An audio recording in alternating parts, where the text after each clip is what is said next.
2, 1, 0. Booster ignition and lift off. মানুষ কি আসলেই চাঁদে গিয়েছিল? সালটা 1961। অসুস্থ স্নায়ুযুদ্ধের হাত ধরে শুরু হয়েছে স্পেস রেস বা মহাকাশ জয়ের খেলা। মহাকাশ থেকে প্রথম সফলভাবে ফিরে এসেছেন রুশ ইউরি গ্যাগারিন নামক এক মহাকাশচারী। এর ঠিক 6 মাসের মাথায় প্রথম নারী হিসেবে মহাকাশ জয় করেন ভ্যালেন্তিনা তেরেস্কোভা। যুক্তরাষ্ট্র তখন বসে নেই, তারাও সমান তালে পাল্লা দেওয়ার চেষ্টা করছে, কিন্তু লাভের লাভ কোনো কিছুই হয়নি। ঠিক তখনই বোমা ফাটালেন মার্কিন প্রেসিডেন্ট জন এফ কেনেডি।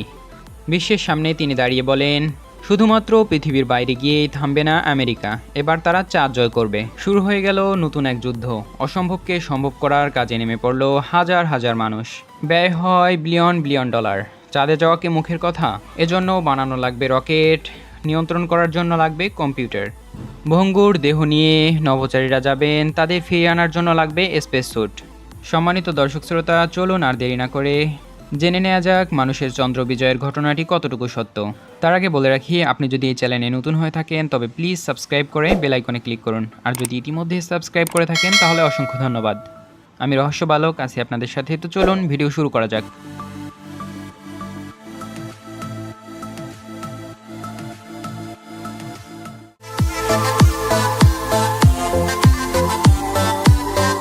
আমাদের দেশে সচরাচর অষ্টম শ্রেণী বইতেই মহাকর্ষের সূত্র পড়ানো হয়, একই সাথে পড়ানো হয় গতিবিদ্যার সূত্র। এই প্রাথমিক পদার্থবিজ্ঞানকে কাজে লাগিয়ে মানুষ চাঁদে গিয়ে আবার ফিরেও আসতে পারবে, সেটা কে ভেবেছিল? এজন্যই বিখ্যাত নাট্যকার শেক্সপিয়ার বলেছিলেন, truth is stranger than fiction. মানুষ সেটাই আবার প্রমাণ করে ছাড়লো। আবার এটা করতে গিয়েও সময় লেগেছিল মাত্র 8 বছর। 19 জুলাই 1969 প্রথম মানুষ হিসেবে চাঁদে পা রেখেছিলেন নীল আর্মস্ট্রং। জন্ম হলো নতুন এক ইতিহাসের। হাজার হাজার মানুষ সরাসরি সম্প্রচারে দেখছিল সেই মুহূর্তগুলোকে, অংশ নিচ্ছিল যেন নতুন এক ইতিহাসের পাতায়। সব ঠিকঠাকই ছিল। তারপর হঠাৎ করে প্রশ্ন উঠল, মানুষ কি আসলেই চাঁদে গিয়েছিল, নাকি সব কিছু মিথ্যা? সন্দেহকারীদের মতে রাশিয়াকে স্নায়ুযুদ্ধে হারানোর জন্য ইতিহাসের সব থেকে বড় মিথ্যাটির আশ্রয় নিয়েছে আমেরিকা। এই যে এক উদ্ভট প্রশ্ন, মানুষ কি আসলে চাঁদে গিয়েছিল, এটার উৎপত্তি হয়েছিল মূলত একটা বই থেকে। 1976 সালে বিল কাইসিং নামে একজন ব্যক্তি একটি বই লিখেছিলেন। বইটির নাম ছিল এমন, we never went to the moon, Americas $30 billion sweets. Vietnam যুদ্ধে হার এবং ওয়াটারগেট কেলেঙ্কারি সামলাতে গিয়ে মার্কিন সরকারের তখন টালমাটাল অবস্থা, যার ফলে রাতারাতি দারুণ জনপ্রিয়তার তুঙ্গে উঠে গেল সেই বইটি। আর এই সুযোগটি লুফে নিতে ভুল করেনি ফক্স টিভি। টিআরপি বা দর্শক বাড়ানোর জন্য তারা এই প্রশ্নগুলোকে নিয়ে একটি শো চালু করলো। যে প্রশ্নগুলো তারা করেছিল সেগুলো বোঝার জন্য সাধারণ পদার্থবিজ্ঞান এবং একটু চিন্তাভাবনার প্রয়োজন। কিন্তু অত সব নিয়ে কে ভাবতে যায়? কিন্তু পদার্থবিজ্ঞান নিয়ে ভাবলে কি আর আড্ডা জমে? আড্ডা জমাতে প্রয়োজন ধুদ্ধমার সিক্রেট এবং রোমাঞ্চকর উপাখ্যান। আর সেজন্যই মূলত টিকে যায় গুজব, থেকে যায় মানুষের মনের কোণে। কল্পনাপ্রবণ লেখকের শব্দ শিকল কিংবা চলচ্চিত্রের পর্দায় ভর করে ডালপালা মেলে। আর ঠিক এভাবে 2019 সালে চন্দ্র বিজয়ের 50 বছর পর মানুষ প্রশ্ন করে, মানুষ আসলে কি চাঁদে গিয়েছিল, নাকি সবই মিথ্যা? 2012 সালের কথা। রবার্ট সিব্রেল নামে একজন কনস্পিরেন্সি চলচ্চিত্রকার বাজ আল্ড্রিনকে ঠিক একই প্রশ্ন করেছিলেন। খেপে গিয়ে বার্স তাকে ঘুষি মেরে বসলেন। জীবন বাজি রেখে সুদূর চাঁদ থেকে ঘুরে আসার পর এমন উদ্ভট প্রশ্ন শুনে রাগ সামলাতে না পারাটা অস্বাভাবিক কিছু নয়। তবে আমরা সেই ঘষাঘষিতে যাব না, বরং বিজ্ঞানের চোখে তলিয়ে প্রশ্নগুলোকে দেখব। চলুন প্রশ্নগুলো সম্পর্কে জেনে নেওয়া যাক। সবার পরিচিত একটি প্রশ্ন দিয়েই শুরু করা যাক। চাঁদে বাতাস নেই, তাহলে চাঁদে আমেরিকার পতাকা উড়ছিল কি করে? এই বিষয়টি জানতে হলে পদার্থবিজ্ঞানের খুবই বেসিক একটি বিষয় আমাদের জানতে হবে, সেটি হলো জড়তা। হিউস্টনের একটি সাধারণ দোকান থেকে $5.50 দিয়ে একটি আমেরিকার পতাকা কেনা হয়েছিল। কিন্তু পতাকা লাগাতে গিয়ে বিজ্ঞানীরা পড়লেন এক বিপদে। বায়ুশূন্য জায়গায় পতাকা ঝুলিয়ে দিলে পতাকা গুটিয়ে ভাঁজ হয়ে যাচ্ছিল। তাহলে উপায় কি? বানানো হলো উল্টো আকৃতির ফ্রেম। সেই ফ্রেমে ঝুলিয়ে দেওয়া হলো পতাকা। এক পাশ এবং উপরের দিক আটকানো থাকায় পতাকাটি আর ভাঁজ হয়ে যাবে না। এরপর সেই পতাকাটি নিয়ে বায়ুশূন্য স্থানে রাখা হলো। সেই সময় পতাকার স্ট্যান্ডটি নড়ছিল। জড়তার সূত্র আমাদের বলে দেয়, কোনো গতিশীল বস্তু বাধাপ্রাপ্ত না হলে সেটা সেই গতিতে চলতেই থাকবে। পরিবেশে বাতাস থাকলে পতাকার নড়াচড়া থেমে যেতে যে সময় লাগবে, বাতাসের বাধা না পেলে সেই নড়াচড়া থামতে আর একটু বেশি সময় লাগবে। এক্ষেত্রে বায়ুশূন্য স্থানে পতাকাকে নড়তে বাধা দিচ্ছে পতাকার উপরে লাগানো ফ্রেমের স্ট্যান্ড। নিচের কোণাটি যেহেতু পতাকার ফ্রেমে আটকানো নেই, সেহেতু উপরের ফ্রেম নড়লে নিচের অংশটি নড়তে থাকে এবং উপরের ফ্রেম বাধা পেয়ে একটা সময় থেমে যায় এবং এক্ষেত্রে একটু বেশি সময় লাগে। এজন্যই বায়ুশূন্য স্থানে নীল আর্মস্ট্রং এবং বাজ আলবিন পতাকা লাগানোর কিছুক্ষণ পর পর্যন্ত পতাকাটিকে নড়তে দেখা যায়। এবার আসি দ্বিতীয় প্রশ্নে। দ্বিতীয় প্রশ্ন হলো, চাঁদের বুকে যেসব ছায়া পড়েছে সেগুলো সমান্তরাল নয় কেন? এক একটি ছায়া এক এক দিকে পড়েছে, কোনোটি বাঁকা আবার কোনোটি সোজা। দেখে মনে হচ্ছে এখানে একাধিক আলোর উৎস রয়েছে, অথচ উৎস তো একটি, সেটি সূর্য। কথাটি আসলে সত্যি, মূল উৎস মূলত সূর্য, তবে একটি উৎস থেকে এমন আলো আসা সম্ভব। তবে এখানে একটুখানি কিন্তু আছে। কিন্তুটা হলো চাঁদের পৃষ্ঠতল সমান্তরাল নয়, এখানে রয়েছে খানাখন্দ, আছে পাহাড়, আছে ছোট ছোট গর্ত।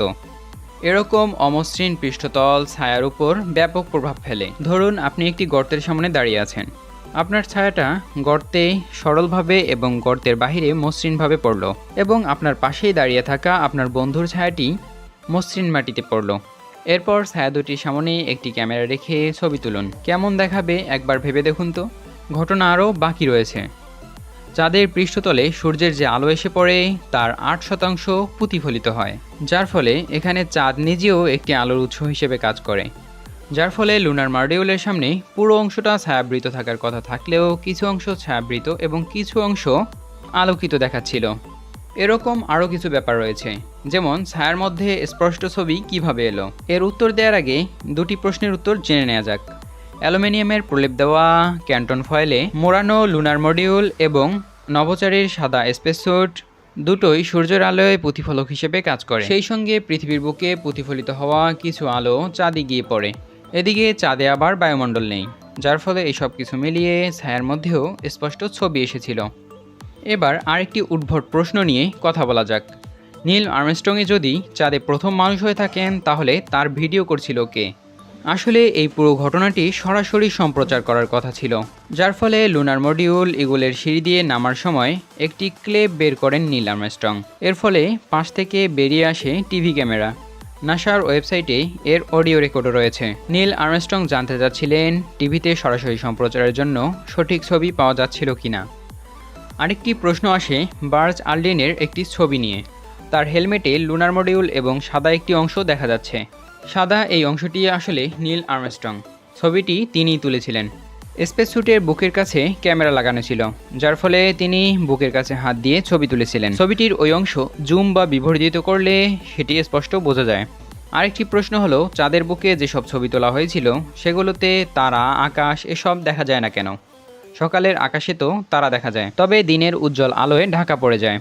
হ্যাসেলব্লাড ক্যামেরায় শাটার স্পিড এবং এক্সপোজার এমনভাবে সেট করা হয়েছিল যাতে মাটির কাছাকাছি সকল জিনিসের স্পষ্ট ছবি তোলা যায়।